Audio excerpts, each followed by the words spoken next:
Last year, I told you the story of one of my father's Halloween exploits back in the years before me. You can listen to it again if you wish. It's the episode Harvey's Missing Manure Spreader. It's still here. They were different times. Apparently you could get away with more back then. Or perhaps that generation had a lot more nerve.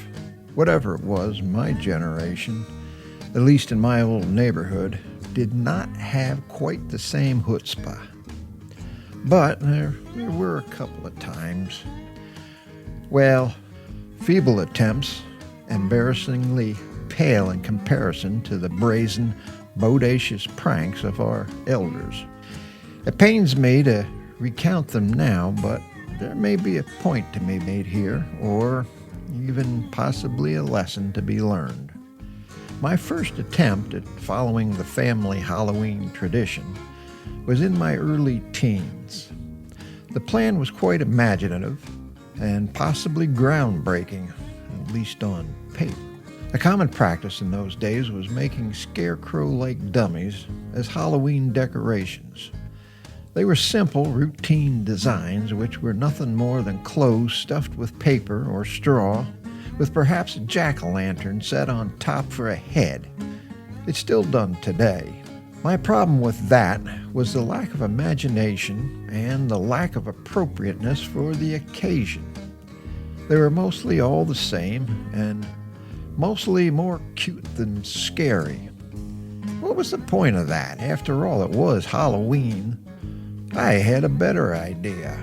I cut up a bunch of scrap wood into sticks and then cut them into lengths equivalent to human bones. I laid them out to form a human-like skeleton and wired them all together at the joints. Then I wrapped them all with old rags to sort of put meat on the bones. After that, I dressed the body in old clothes and some worn-out work shoes. For a head, I rolled up more rags into a ball, put a skull mask on it, and wired it to the rest of the body.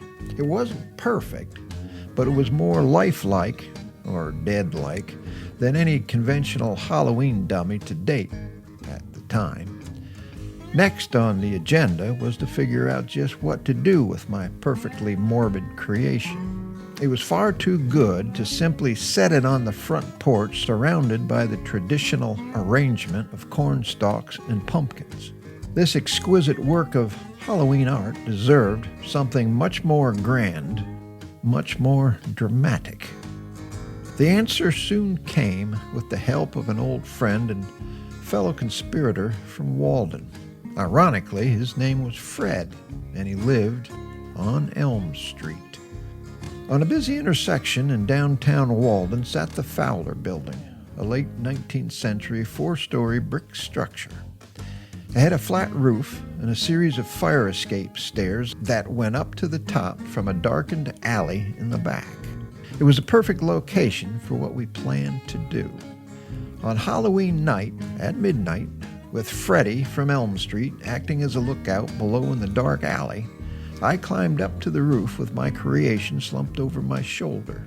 Around its neck was a noose at the end of a long piece of old clothesline rope I absconded from the laundry room at home. Once on the roof, I stealthily tied the end of the rope to the mast of a TV antenna and threw the lifelike, dead-like dummy over the front of the building. That's when the entire plan fell apart, literally. The poorly connected rag ball skeleton masked head separated from the rest of the body, and the whole thing crashed to the sidewalk below, right at the feet of a statue of President William McKinley. My magnificent creation was reduced to nothing more than an unglamorous, inglorious pile of splintered wood and old rags. It made a rather quiet thud as it landed on that sidewalk, but it made a couple of hellacious bangs as it hit the window awnings on the way down. Those bangs echoed far down Main Street, so Fred and I decided to make a hasty retreat into the darkness of Halloween. Lesson learned here: overlook the smallest details and you could lose your head. My second attempt at Halloween hijinks came in my later teenage years, a year or two later. Actually, it was quite successful in design, operation, and desired result, mostly. It was a joint operation with another old friend and fellow conspirator, Bucky Andrews. We were going to attend a youth group Halloween party at the Montgomery Brick Reformed Church one evening during the Halloween season. We came up with an ingenious idea for a floating ghost. We attached a wire to the top of the church steeple and ran it down into the middle of the church graveyard, attaching that end onto a gravestone. At the steeple end, we ran the wire through 2 fence staples, partially nailed into a short piece of 2x4. Over that 2x4, we draped a white bed sheet. Early in the day, before the party, we tested our invention to make sure it would work. It did, flawlessly. That night, after dark, during the party, Buck and I entertained the rest of the partygoers with several ghost stories to get them primed for our stunt.